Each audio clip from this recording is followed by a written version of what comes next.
ఓం శ్రీ గురుభ్యో నమ. హరి ఓం గం గణపతయే నమ. ఐం సరస్వత్యే నమ. ఓం శ్రీ గురుభ్యో నమ. హరి ఓం. ఓం వాగర్ధావివ సంపృక్తో వాగర్ధ ప్రతిపత్తయే జగతః పితరో వందే పార్వతీ పరమేశ్వరౌ. ఓం గురవే సర్వలోకానాం భిషజే భవరోగిణాం నిధయే సర్వవిద్యానాం శ్రీ దక్షిణామూర్తయే నమో నమః. శ్రీ మేధా దక్షిణామూర్తయే నమో నమః. ఓం బృహస్పతే అతయదర్యో అర్హా ఆజ్యుమద్భేవాతి క్రతుమజ్జనేషు యద్దీదయర్చవసర్త ప్రజాత తదస్మాసు ద్రవిణం దేహి చిత్రం. ఓం బృం బృహస్పతయే నమః. బృహస్పతి అనుగ్రహ ప్రసాద సిద్ధిరస్తు. ఓం శ్రీమాత్రే నమః. ఈ నెల మనకి మార్చి 30వ తేదీ నుండి కూడా మరి శనిగ్రహం ఆయన మారటం, రాశి మారటం, అట్లాగే ఇప్పుడు వచ్చేటటువంటి మే 14వ తారీఖున సూర్యుడు మేషం నుంచి వృషభ రాశిలోకి సంక్రమించేటప్పుడు అదే సమయంలో ఇప్పటి వరకు కూడా వృషభ రాశిలో ఉన్నటువంటి ఆ దేవగురువు అయినటువంటి బృహస్పతి అంటే గురువు యొక్క గురుగ్రహం అంటారు. మరి ఈ గురువు వృషభ రాశి నుండి మిథున రాశిలోకి మృగశిర నక్షత్రంలో ప్రవేశం జరుగుతోంది. ఆల్రెడీ ఇప్పటికే ఆయన మృగశిర నక్షత్రంలో ప్రవేశం కాంచి తన యొక్క సంచారాన్ని చేస్తూ ఉన్నాడు. మరి ఈ యొక్క గురువు మే 14వ తేదీన మిథున రాశిలోకి ప్రవేశించగానే మనకి ఈ యొక్క గురువు వెరీ లాంగెస్ట్ డిస్టెన్స్తో, అంటే ఒక రాశి నుంచి ఇంకొక రాశికి దాదాపుగా 1 సంవత్సర కాలం తన యొక్క ప్రయాణాన్ని 3 నక్షత్రాలలో పరిభ్రమిస్తూ ఉంటాడు. మరి ఈ సంవత్సర కాలాలు దాదాపుగా మేషం నుంచి మీనం వరకు ఆయన 12 రాశులు చుట్టి వచ్చేటటువంటి సమయాన్ని పుష్కర కాల సమయం అంటారు.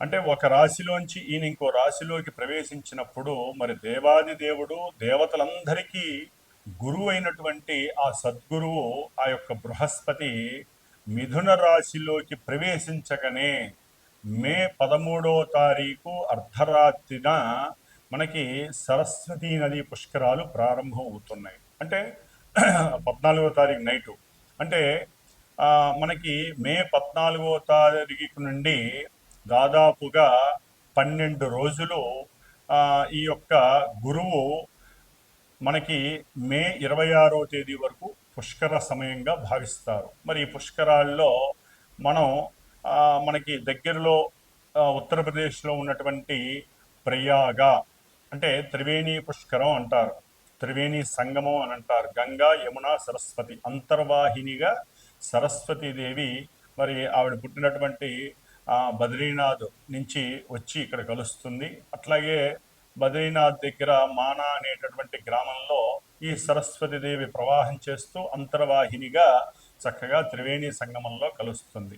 కాబట్టి అక్కడ గనక ఎవరైతే ఈ యొక్క 12 రోజుల్లో సాధ్యమైనంత వరకు ఓపిక, ఆరోగ్యము, మనస్సు, ప్రశాంతత ఉన్నటువంటి వాళ్ళు, ఉన్నతమైనటువంటి విద్యను పొందాలనుకునేవారు, అట్లాగే వ్యాపారపరంగా ఉద్యోగపరంగా జీవితాంతం చక్కటి ఆనందాన్ని, అట్లాగే కుటుంబ సౌఖ్యాన్ని, వివాహ యోగ్యతని, సత్సంతాన ప్రాప్తిని, ముఖ్యంగా ధనాభివృద్ధిని పొందేటటువంటి వారు ఈ సరస్వతీ నది పుష్కరంలో ఆ యొక్క స్నానం ఆచరించడం ద్వారా ఆ యొక్క బృహస్పతి అనుగ్రహం అందరికీ లభిస్తుంది.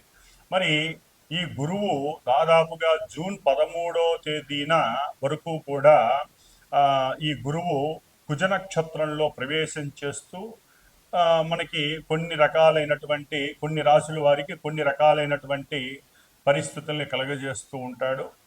అట్లాగే జూన్ 13వ తేదీ నుండి గురుడు ఆరుద్ర నక్షత్రం రాహు నక్షత్రంలో వచ్చినప్పుడు దాదాపుగా ఆగస్టు 12వ తేదీ వరకు కూడా ఈ రాహు నక్షత్రంలో సారసల్పడం ద్వారా ఈ గురువు తనిచ్చే ఫలితాలే కాకుండా రాహు ఉన్నటువంటి రాస్యాధిపతి శని ఇచ్చే ఫలితాలు, రాహు ఇచ్చే ఫలితాలు కూడా చక్కగా ఇస్తూ ఉంటారు. అంటే కొన్ని అనుకూలతలు, కొన్ని ప్రతికూలతలు ఇచ్చే అవకాశాలు ఉన్నాయి. ఆ తదుపరి ఆగస్టు 13వ తేదీన పునర్వసు నక్షత్రంలోకి మారుతాడు. అక్టోబర్ 18న ఉచ్చస్థితి అయినటువంటి కర్కాటక రాశిలోకి ఈ యొక్క స్వామివారు మారే అవకాశం ఉంటుంది. ఆ తర్వాత నవంబర్ 11న ఈ గురుమహాదేవుడు కర్కాటకంలో వక్రీగమనం చెంది డిసెంబర్ 5న మరలా వక్రీగమన స్థితిలో మిథున రాశిలోకి వెళ్తారు. ఈ విధంగా వీరు ఈ గురువు దాదాపుగా మే 14 నుండి కూడా 2 రాశుల్లో తన యొక్క సంచారాన్ని సలుపుతూ వివిధ రాశుల వారికి అంటే మేషాది మీనరాశి పర్యంతం రకరకాలైనటువంటి ఆయన ఉన్నటువంటి నక్షత్రాల పరంగా కూడా రకరకాలైనటువంటి విశేషమైనటువంటి అనుభవాలు మనకి అనుభవంలోకి తెచ్చేటటువంటి పరిస్థితి గురు మహాదేవుడిస్తాడు. మరి ఈ బృహస్పతి అంటే ఈ గురువు విశేషమైనటువంటి జ్ఞానాన్ని కలుగు చేసేటటువంటి దైవగ్రహం. అంటే సాక్షాత్తు దేవతలందరికీ కూడా ఈయన మంత్రి. ఈయన యొక్క సలహా లేకుండా అక్కడ దేవలోకాలలో ఎటువంటి కార్యక్రమము జరగదు. వాళ్ళు రాజులైనా సరే, ఇంద్రుడైనా సరే, ఎవరైనా సరే ఈయన యొక్క సలహా మేర మాత్రమే మంచి చెడు జరిగేటటువంటి అవకాశాలు ఉన్నాయి. మరి అంతటి పోర్ట్ఫోలియో ఉన్నటువంటి గురుడు మన యొక్క భూమి నుండి దాదాపుగా 43 కోట్ల దూరంలో ఉన్నారు. మరి అంత దూరంలో ఉన్నటువంటి గురువు ఔటర్ ప్లానెట్ అయి ఆయన యొక్క దృష్టి మరి కొన్ని రాశుల మీద పడే అవకాశం ఉంటోంది. అంటే మిథున రాశిలోకి వచ్చినప్పుడు దాదాపుగా వీరి యొక్క దృష్టి 5వ దృష్టి తులారాశి మీద, 7వ దృష్టి ధనస్సు రాశి మీద, అలాగే 9వ దృష్టి కుంభరాశి మీద పడుతున్నాయి. ఈ యొక్క గురువు యొక్క దృష్టి గ్రహాలలో వారు ఉన్నటువంటి స్థానబలం కన్నా, కలిసినటువంటి గ్రహబలం కన్నా వీరు చూసేటటువంటి దృష్టి బలం చాలా గొప్పది. అందులో ఈ బృహస్పతి అంటే గురువు యొక్క దృష్టి అచంచలమైనది, చెప్పటానికి కూడా అనిర్వచనమైనటువంటిది. అంటే అంతటి చక్కటి శుభవీక్షణలు గురువుకున్నాయి. ఈయన గురువర్గానికి సంబంధించిన గ్రహాలలో గురువు అత్యంత శ్రేష్ఠుడు. ఈయన యొక్క దృష్టి పడితే చాలు ఎటువంటి వారికైనా కుజదోషాలు తొలగిపోతాయి. అట్లాగే ఈయన యొక్క నక్షత్రాల్లో ఉన్నటువంటి వారు అంటే దాదాపుగా గురువు యొక్క నక్షత్రాలు మనకి మేషం నుంచి కనుక చూసుకున్నట్లయితే మిథున రాశిలో పునర్వసు నక్షత్రం 1, 2, 3 పాదాల వారు, అట్లాగే కర్కాటక రాశిలో 4వ పాదం ఉంటుంది ఈ గురువు యొక్క నక్షత్రాలు. అట్లాగే మనకి తులారాశిలో ఈ యొక్క విశాఖ 1, 2, 3 పాదాలు, అట్లాగే మనకి వృశ్చిక రాశిలో విశాఖ నక్షత్రం 4వ పాదం గురు నక్షత్రం ఉంటుంది. అట్లాగే కుంభరాశిలో పూర్వభద్ర 1, 2, 3 పాదాల వారు, అట్లాగే మనకి మీనరాశిలో పూర్వభద్ర నక్షత్రం 4వ పాదం. ఈ యొక్క 3 నక్షత్రాలు కూడా మనకి ఈ యొక్క రాశుల్లో సంచారం చేస్తూ ఉంటాయి కాబట్టి, అట్లాగే గురువు యొక్క రాశులు 12 రాశుల్లో ధనస్సు రాశి మీనరాశికి ఆధిపత్యం వహించినటువంటి గురుడు మరి ఉన్నతమైనటువంటి దివ్య జ్ఞానాన్ని దేవతల యందు, అట్లాగే దైవం యందు, సదాచారాలు సాంప్రదాయాల యందు చాలా ప్రతిష్ఠని కీర్తి ప్రతిష్టలను ఇచ్చేటటువంటి వాడు. అట్లాగే ఉన్నతమైనటువంటి మోక్ష మార్గానికి ఈ గురువు యొక్క ప్రాధాన్యత చాలా ఉంటుంది.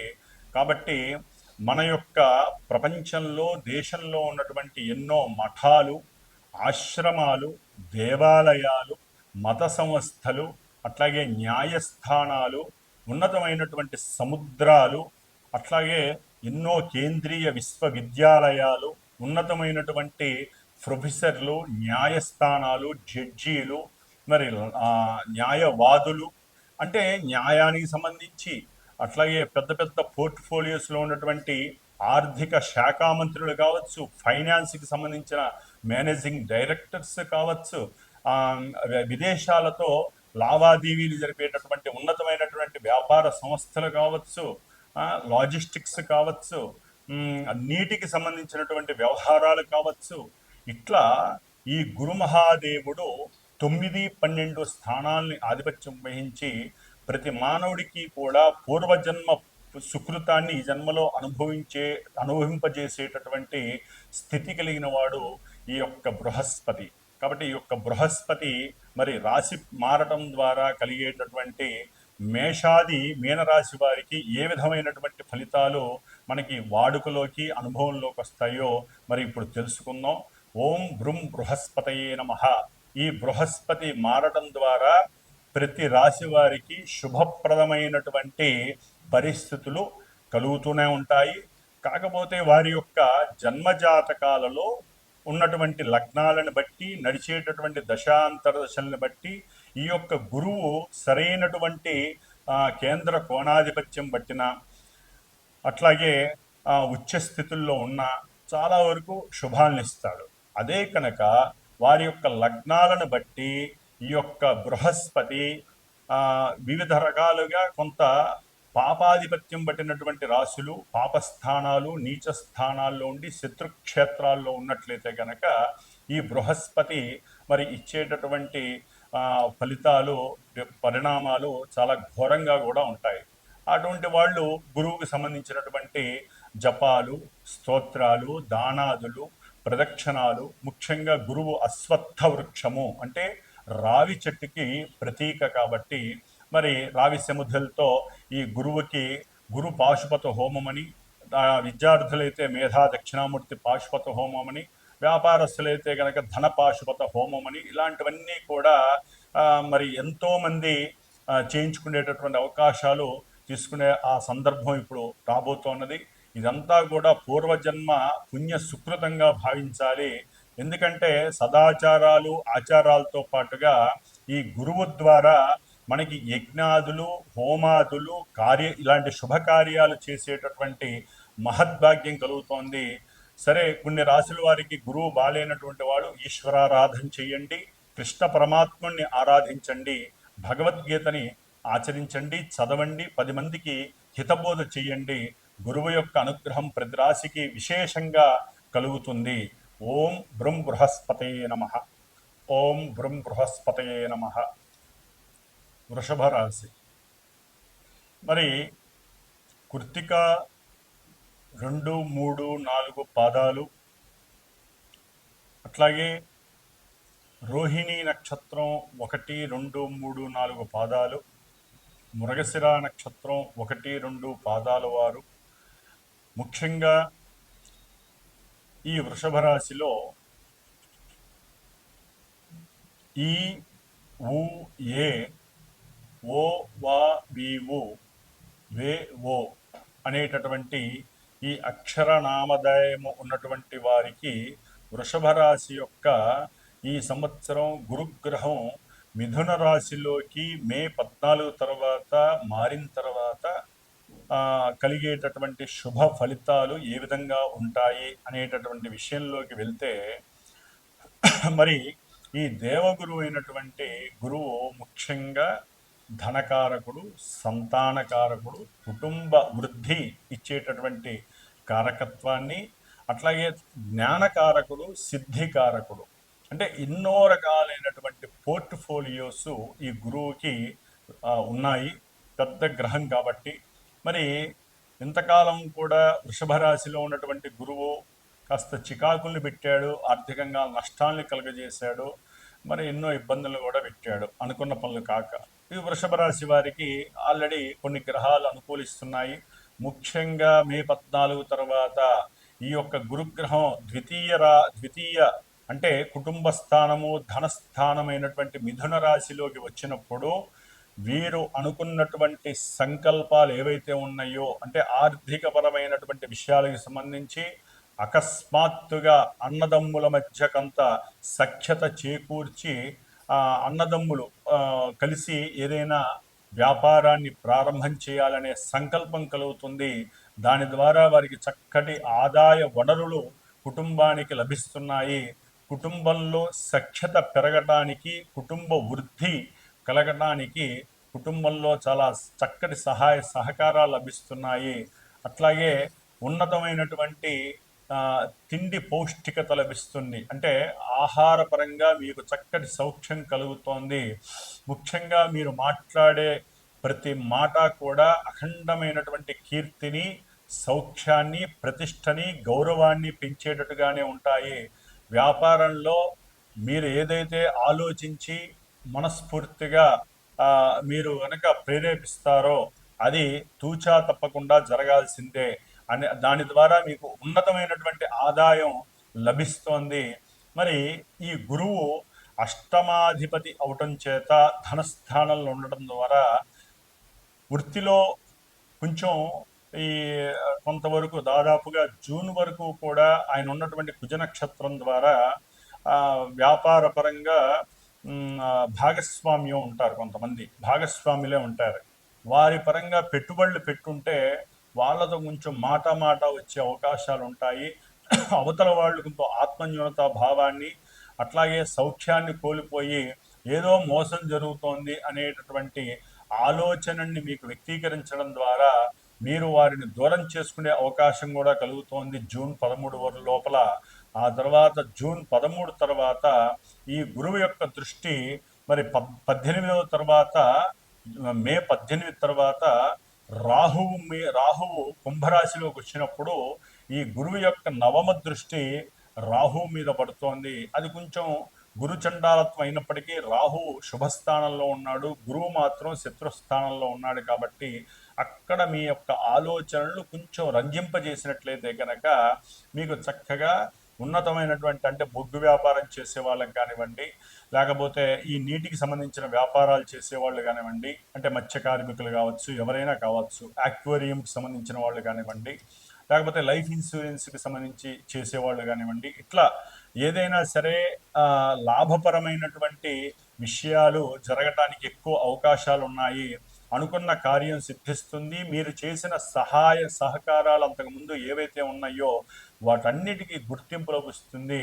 గవర్నమెంట్ నుంచి మంచి కీర్తి, సన్మానాలు, గౌరవ పురస్కారాలు పొందే అవకాశం ఈ ద్వితీయ గురువు మీకు సంప్రాప్తిస్తున్నాడు. అట్లాగే ఈ గురువు యొక్క దృష్టి మీ యొక్క వృషభ రాశి వారికి పంచమ దృష్టి ఆరో భావం మీద పడచం చేత మీకు ఏదైనా అప్పులు ఉన్నట్లయితే, లేకపోతే భార్యపరంగా ఏదైనా శత్రుత్వం ఉన్నా కూడా, లేకపోతే కలత్రపరంగా అంటే భార్యాభర్తల మధ్య ఏదైనా కొన్ని ఇబ్బందులు, కోర్టు ఇష్యూస్ ఉన్నట్లయితే కనుక అవి కూడా ఒక కొలిక్కి వచ్చి మంచిగా మాట్లాడుకోవడం ద్వారా ఒకరి మనసులో ఉన్నటువంటి భావాల్ని ఇంకొకరితో చక్కగా కుటుంబ పరంగా కూర్చొని చర్చించడం ద్వారా, లేకపోతే అన్నదమ్ములు, అక్క చెల్లెల యొక్క సహాయ సహకారాల ద్వారా, అంటే పెద్దవాళ్ళ యొక్క సహాయ సహకారాల ద్వారా, లేకపోతే కొంతమంది గురువుల యొక్క మాట సహాయంతో అవన్నీ కూడా తొలగిపోయి మీరు చక్కగా కుటుంబ సమేతంగా చక్కటి వృద్ధిని కలుగజేయడానికి, అట్లాగే సంతాన సౌఖ్యాన్ని పొందేటటువంటి పరిస్థితి కూడా వృషభ రాశి వారికి లభిస్తోంది. సంతానపరంగా చక్కటి ధనాలాభాయం అకస్మాత్తుగా కలుగుతోంది. విదేశాలలో ఎవరైతే చదువుకుంటున్నారో వారికి ధనాదాయం, వృషభ రాశి వారికి ధనాదాయం చాలా చక్కగా మెండుగా వస్తోంది.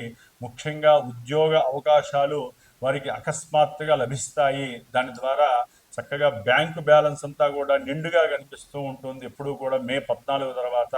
కాబట్టి వృషభ రాశి వారికి గురువు యొక్క అనుగ్రహం చాలా విశేషంగా ఉంది.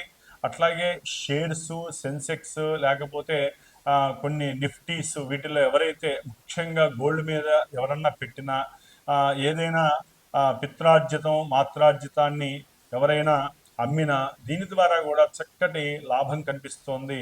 వ్యాపార వృద్ధి కలగటానికి, వ్యాపారంలో కొత్తగా విశేషమైనటువంటి ధనలాభాలు పొందటానికి మీకు చక్కటి అవకాశాలు ముందుగా వస్తున్నాయి. కాకపోతే మీ మాటని కొంత జాగ్రత్తగా వాడండి. నోట్లోంచి ఒక్కోసారి అనుకోకుండా అవాక్కులు చివాక్కులు వచ్చే అవకాశం ముందు కనిపించే అవకాశం ఉంటుంది. ఈ గురుడు వృషభ రాశి వారికి అక్టోబర్ 18 తర్వాత ఉచ్చస్థితిలోకి వచ్చినప్పుడు మీరు ఏదైతే సంకల్పించుకుంటారో గృహపరమైనటువంటి విషయాల్లో అవన్నీ కూడా చక్కగా సంప్రాప్తిస్తాయి. ఉన్నతమైనటువంటి వాక్ పటిమ మిమ్మల్ని వరిస్తోంది. ఆ వాక్కు ద్వారా విశేషమైనటువంటి ఖ్యాతి, అఖండమైనటువంటి ధనలాభాభివృద్ధి కలుగుతోంది. ముఖ్యంగా విద్యార్థులకి ఇది శుభ సూచికం లాంటిది. మీరు ఏ ఎగ్జామ్స్ రాసినా కూడా విజయం మీదే వృషభ రాశి వారికి. కాబట్టి బాగా కష్టపడండి.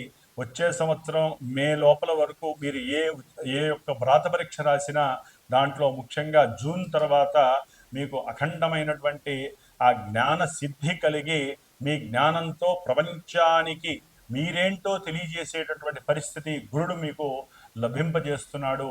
మీ బుద్ధిని వికసింపజేస్తున్నాడు. జ్ఞానాన్ని ఒక ఎత్తులో ఆయన తీసుకువెళ్ళి మీరేమిటి అనేది మీకు తెలియజేసేట్టుగా ప్రపంచానికి తెలియజేసేటటువంటి స్థాయికి తీసుకెళ్తున్నాడు. మీరు చేసిన సహాయ సహకారాలకి అకస్మాత్తుగా మీకు కొన్ని గుర్తింపు లభించి దాని ద్వారా కూడా మీకు అఖండమైనటువంటి ధన ప్రాప్తి కలుగుతోంది. కాబట్టి సాధ్యమైనంత వరకు మీరు సాయినాథుడిని ఆరాధించండి, శివాభిషేకం చేయండి. గురువుకి సంబంధించి ఏదైనా చిన్న చిన్న స్వల్ప ఇబ్బందులు కలిగితే శివుణ్ణి జపించండి, లేదా గురువు యొక్క స్తోత్రాన్ని పఠించండి. దాని ద్వారా మీకు అఖండమైనటువంటి కీర్తి ప్రతిష్టలు లభిస్తాయి. ఓం బ్రం బృహస్పతయే నమః. ఓం శ్రీ గురుభ్యో నమః. ఓం శ్రీమాత్రే నమః. ముఖ్యంగా మే 14వ తారీఖున దేవగురువైనటువంటి బృహస్పతి అనగా గురువు యొక్క గురుగ్రహం మరి ఈ మేషాది మీన పర్యంతం ఉన్నటువంటి ద్వాదశ రాశుల్లో ముఖ్యంగా కొన్ని రాశుల వారికి ఈ గురువు యొక్క అనుకూలత దొరకట్లేదు. ప్రతికూలతలు, అట్లాగే ధన నష్టము, వాక్కు ద్వారా కొన్ని ఇబ్బందులు కలిగే అవకాశము, బుద్ధి విచక్షణ జ్ఞానం తగ్గటం, వారి యొక్క వర్చస్సు తగ్గేటటువంటి పరిస్థితులు, ఇట్లా ఎన్నో రకాలుగా ముఖ్యంగా న్యాయస్థానాలకు సంబంధించినటువంటి వారు, న్యాయవాదులు, అట్లాగే న్యావీకి సంబంధించినటువంటి ఉద్యోగాదులు, టీచర్సు, ప్రొఫెసర్లు, ఉన్నతమైనటువంటి నాలెడ్జ్ని కోరుకునేటటువంటి వారు, విదేశాలకు వెళ్ళాలనుకునే వారికి మరి కొన్ని రాశుల వారికి ఈ యొక్క గురుగ్రహ బలం తగ్గడం ద్వారా ఇబ్బందులు కలుగుతున్నాయి. కాబట్టి ముఖ్యంగా వారిలో మేషరాశి వారికి 3లో ఉన్నటువంటి గురువు అనుకూలత కలిగించట్లేదు. మిథున రాశి వారికి జన్మరాశిలో ఉన్నటువంటి గురువు అనుకూలతలు కలిగించట్లేదు. కర్కాటక రాశి వారికి 12వ స్థానంలో గురువు అనుకూలించట్లేదు. అట్లాగే కన్యారాశి వారికి కూడా గురుగ్రహ అనుగ్రహం దొరకట్లేదు. వృశ్చిక రాశి వారికి అసలు దొరకట్లేదు. మరి మకర రాశి వారికి కూడా గురుగ్రహ ప్రతికూలతలు ఎక్కువగా ఉంటున్నాయి. మీనరాశి వారికి కూడా ఈ యొక్క గురుగ్రహ అనుగ్రహం దొరకట్లేదు. కాబట్టి ముఖ్యంగా ఈ యొక్క రాశుల వారు మేషము, మిథునము, కర్కాటకము, కన్య, వృశ్చికము, మకరము, మీనము ఈ రాశుల వారు గురుగ్రహ అనుకూలతకి అంటే ధన ప్రాప్తికి, సంతాన ప్రాప్తికి, ఉన్నత ఉద్యోగ ప్రాప్తికి, ధన ప్రాప్తికి, జ్ఞాన సిద్ధి కలుగజేయటానికి, వ్యాపారంలో వృద్ధి కలుగజేసి దాని ద్వారా ప్రపంచ కీర్తిని పొందటానికి మీరు ముఖ్యంగా గురుగ్రహ జపాన్ని, అట్లాగే గురుగ్రహ జపం తర్వాత తర్పణాలని, హోమాలని, దానాదులని చేయండి, ఆచరించండి. అట్లాగే ముఖ్యంగా దక్షిణామూర్తికి సంబంధించినటువంటి స్తోత్ర పారాయణలు చేయండి. దక్షిణామూర్తి జపము మరి మా యొక్క శ్రీమాత జ్యోతిషాలయ పీఠమునందు దాదాపుగా 16 రోజులు జరుగుతూ ఉంటుంది గురుగ్రహ జపము. అట్లాగే దాంతో పాటుగా మేధా దక్షిణామూర్తి జపము జరుగుతూ ఉంటుంది 16 రోజు లేదా ఒక గురువారం రోజున. లేకపోతే మనకి గురుగ్రహ నక్షత్రాలు ఉంటాయి. ముఖ్యంగా పునర్వసు, విశాఖ, పూర్వభాద్ర ఈ నక్షత్రాల్లో కానీ గురువారం రోజున కానీ లేకపోతే గురు పౌర్ణమి రోజు ఎందుకు కానీ ఈ యొక్క మేధా దక్షిణామూర్తి యొక్క పాశుపత రుద్రాభిషేకం కానీ, పాశుపత హోమం కానీ జరుపుతూ ఉంటాము. కాబట్టి ఎవరైనా సరే ఈ రాశులకు సంబంధించి విద్యార్థులు కానీ, వ్యాపారస్తులు కానీ, ఉద్యోగాదుల్లో కానీ కాస్త డౌన్ఫాల్ ఉన్నటువంటి వారు ఎవరైనా ఉంటే తప్పకుండా సంప్రదించండి. మా యొక్క పూర్తి మంత్ర సహకారము ఆశీర్వదము మీ అందరికీ కూడా కలుగుతుంది. కాబట్టి శ్రీమాత జ్యోతిషాలయ పీఠము మధురానగర్లో ఉంటుంది మాది. కాబట్టి ఎవరైనా సరే సంప్రదించాలనుకుంటే ఈ యొక్క నెంబర్ నందు సంప్రదించి గురుగ్రహ అనుగ్రహ ప్రాప్తిని చక్కగా పొందవలసిందిగా కోరుకుంటున్నాను. ఓం శ్రీరస్తు శుభమస్తు సకల కార్య విజయోస్తు. ఓం శ్రీ బృహస్పతయే నమః.